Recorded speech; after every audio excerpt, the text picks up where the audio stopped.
setiap kali pilpres Jakarta ini rasanya nggak keru-keruan. Kalau bagi orang-orang yang khawas yang bisa melihat itu, Jakarta ini seperti diputari naga berkali-kali. Itu setiap pilpres. Nanti pas saat pencoblosan banyak yang blank tuh. Blank, justru di situ kekuatan gaibnya yang bermain tuh. Ada beberapa pemahaman untuk karisma ini disebutnya ke arahnya wahyu.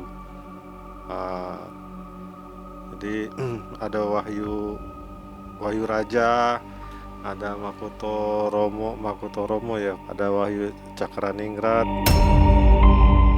Kaitan dengan karisma juga bisa dikaitkan dengan nasab. Nasab itu silsilah ke atasnya.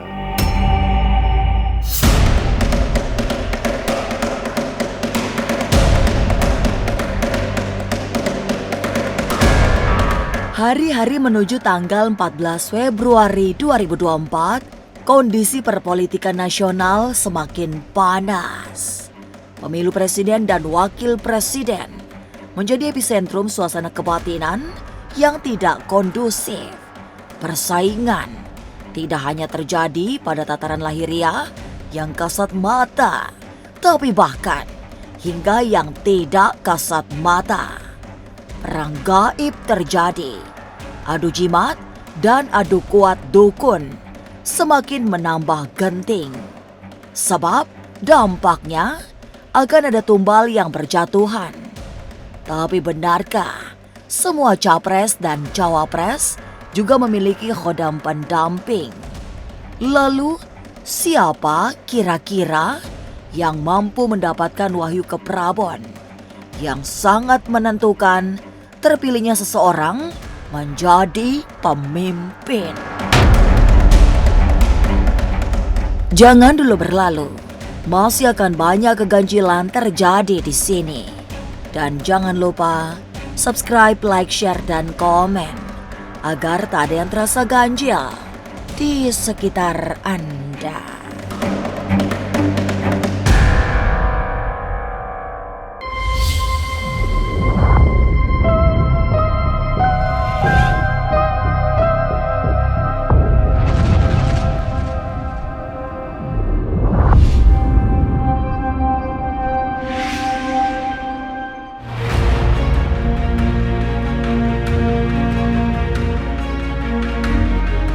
Mendekati akhir bulan Januari untuk kemudian memasuki Februari, suasana perpolitikan nasional semakin hangat. Tidak hanya secara lahir, tapi juga yang utama adalah secara batin. Ada persaingan panas di balik segala yang tak terlihat, mulai dari adu jimat hingga perang gaib yang menambah suasana semakin tidak menentu. Permainan-permainan mistik terjadi di tingkat para pendukung capres-cawapres.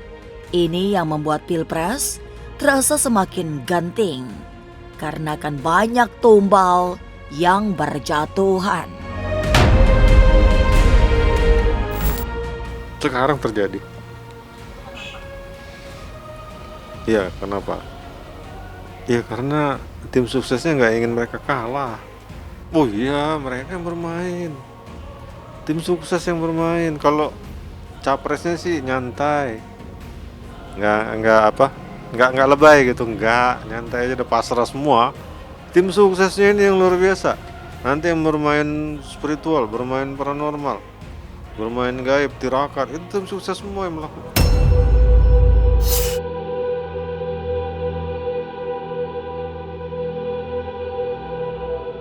Akibat terjadinya adu jimat dan perang gaib, ada suasana yang tidak nyaman jika diresapi secara mendalam. Situasi itu terjadi selama proses pilpres berlangsung hingga hajatan demokrasi ini selesai. Kisaung telah menengarai bahwa setiap kali digelar pilpres, suasana ibu kota Jakarta tidak menentu. Mulai dari iklim hingga kondisi kebatinan warganya seperti dibuat rungsing. setiap kali pilpres Jakarta ini rasanya nggak keru-keruan.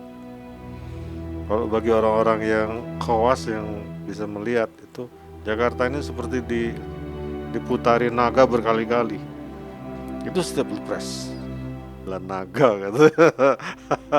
Ya kan, permainan oligarki. Ya. Nah, mereka juga nggak tinggal diam kan, ikut andil dengan caranya. Mereka juga punya spiritualis sendiri. Itu yang saya suka tangkap. Naganya udah mulai berputar lagi ini, gitu.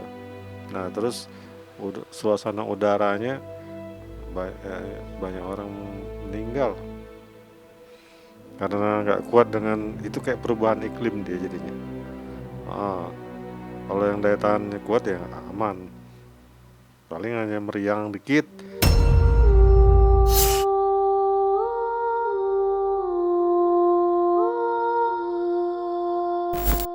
Kondisi yang semakin genting terjadi saat pencoblosan, sebab perang gaib akan mencapai puncaknya. Sehingga banyak orang yang berada di antara sadar dan tidak sadar. Pikiran mereka seperti dibuat gelap, sampai akhirnya tidak tahu apa yang sedang terjadi. Situasi inilah yang memungkinkan terjadinya kecurangan-kecurangan oleh karena publik sedang tidak dalam kondisi fokus. Nanti pas saat pencoblosan banyak yang blank tuh. Blank, justru di situ kekuatan gaib yang bermain tuh. Jadi dengan adanya situasi gaib dibuat blank ini, mereka lancar ini, mafia-mafia ini bermainnya.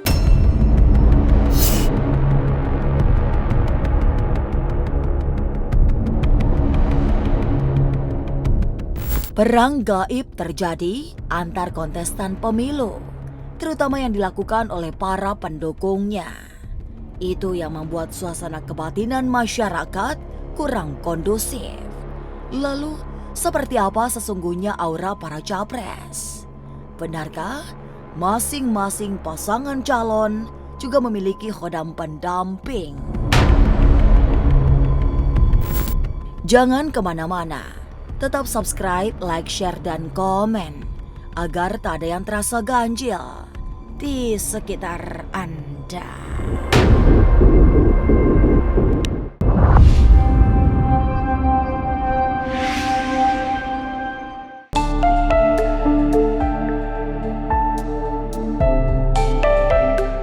Selain terjadi perang jimat serta perselisihan di alam gaib, para capres juga bukan sosok polos yang tak memiliki bekal batin.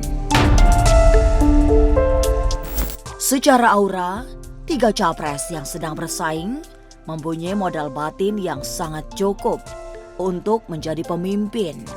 Saat ini, yang mereka sedang lakukan adalah saling berebut wahyu keprabon. Siapa yang paling siap secara lahir dan batin, ialah yang kelak mendapatkan wahyu. Kesiapan itu termasuk dari sisi silsilah leluhurnya. Ada beberapa pemahaman untuk karisma ini disebutnya ke arahnya wahyu. Jadi ada wahyu raja, ada Makoto Romo ya kalau nggak salah namanya ya. Ada wahyu Cakraningrat, ada 5 wahyu itu kalau di dalam definisi. Nah ini sementara capres kita ada 3 ya. Ini semua ada wahyu-wahyunya itu. Ini yang berkaitan dengan karisma. Kaitan dengan karisma juga bisa dikaitkan dengan nasab. Nasab itu silsilah ke atasnya. Mereka ada keturunan orang-orang hebat di masa lalu. Jadi kalau bagi saya itu 3-3-nya capres kita ini semuanya berkarisma.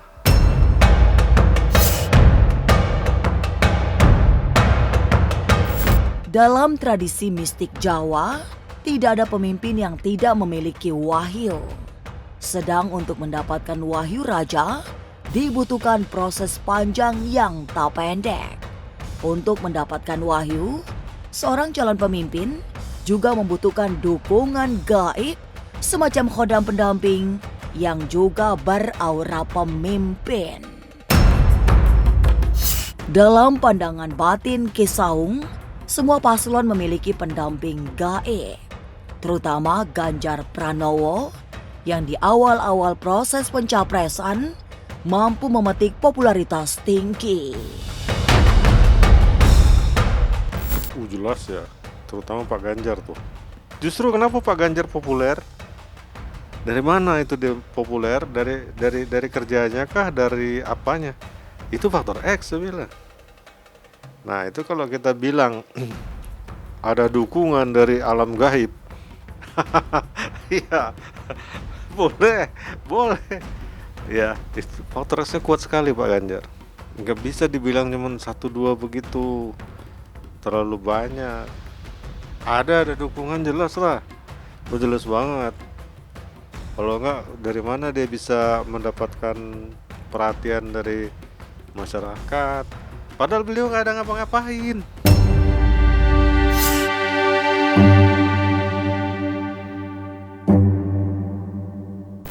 Tidak hanya Ganjar Pranowo yang memiliki pendamping gaib, Prabowo Subianto dan Anies Baswedan juga selalu dijaga oleh sosok yang tak terlihat.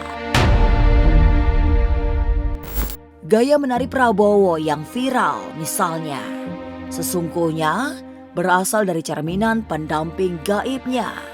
Jika dilihat lewat mata batin, sosoknya adalah pendekar perang. Sementara tariannya juga bukan tarian biasa.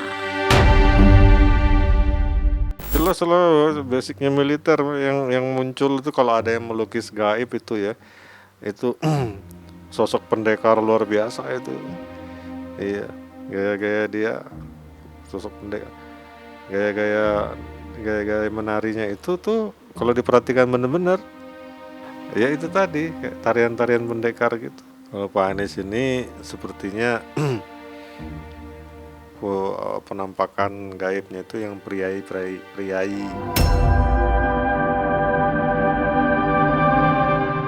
Tapi benarkah seorang calon yang bahkan menjadi pemenang Pilpres bisa gagal jadi presiden jika tak mendapatkan wahyu keprabon? Jangan kemana-mana, tetap subscribe, like, share, dan komen agar tak ada yang terasa ganjil di sekitar Anda.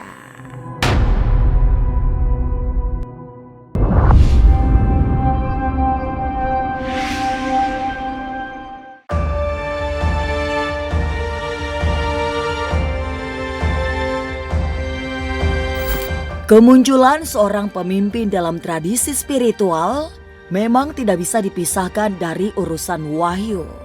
Ki Saung Rahsa bahkan mengungkapkan masalah wahyu keprabon sangat menentukan termasuk dalam Pilpres.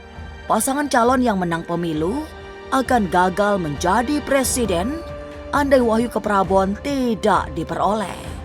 Kondisi ini juga dipahami oleh para calon pemimpin sehingga mereka berebut mendapatkan wahyu keprabon.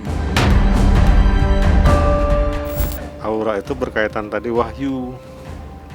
Jadi berebut wahyu nih, wahyu itu turun kemana nih gitu kan. Walaupun misalnya, ini saya ingin sampaikan, walaupun nanti salah satu capres mendapat suara terbanyak, belum tentu jadi.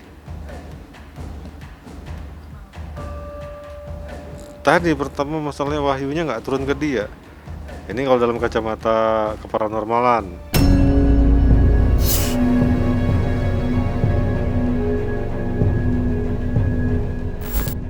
Sejarah perebutan wahyu keprabon pernah terjadi sebelum berdirinya dinasti Mataram. Saat itu, Ki Ageng Giring mendapatkan wahyu Gagak Emprit yang ditunjukkan Kanjeng Sunan Kalijaga. Wahyu yang bersemayam di dalam buah kelapa itu harus diminum habis dalam satu tegukan. Tapi ternyata yang mampu meminumnya adalah Ki Ageng Pemanahan yang kemudian keturunannya berhasil menjadi raja-raja Mataram Islam. Ini saya mau ingatkan dulu kisah Ki Ageng Pemanahan dengan Ki Ageng Giring. Waktu itu kan Ki Ageng Pemanahan sudah mendapatkan wahyu, ambil tuh di buah kelapa, kelapa tunggal. Kemudian siap nanti minum langsung sekali tenggak habis, supaya kau jadi raja.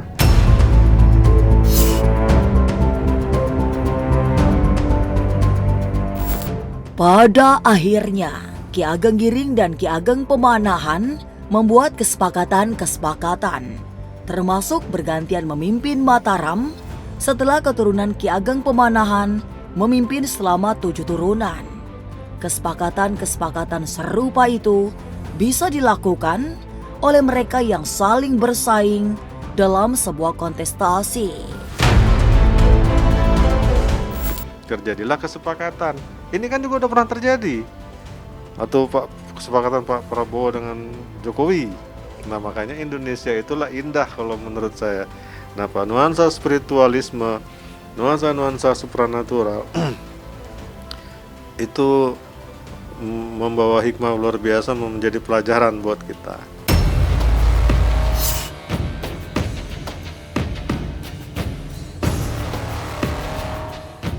Pemilihan presiden dan wakil presiden pada 14 Februari 2024 nanti memang membawa aura panas. Bukan saja persaingan yang keras antar pasangan, tapi juga akibat perang gaib yang dimainkan para pendukungnya. Ini yang dalam pandangan Ki Saung Rasa membuat hawa ibu kota Jakarta tidak nyaman setiap kali ada pilpres. Tapi semogalah semua persaingan tidak berakhir dengan permusuhan. Sampai jumpa pada episode selanjutnya dengan kisah-kisah ganjil setiap hari Senin, Kamis, dan Jumat pukul 5 sore. Tapi sebelumnya, jangan lupa subscribe, like, share, dan komen agar tak ada yang terasa ganjil di sekitar Anda.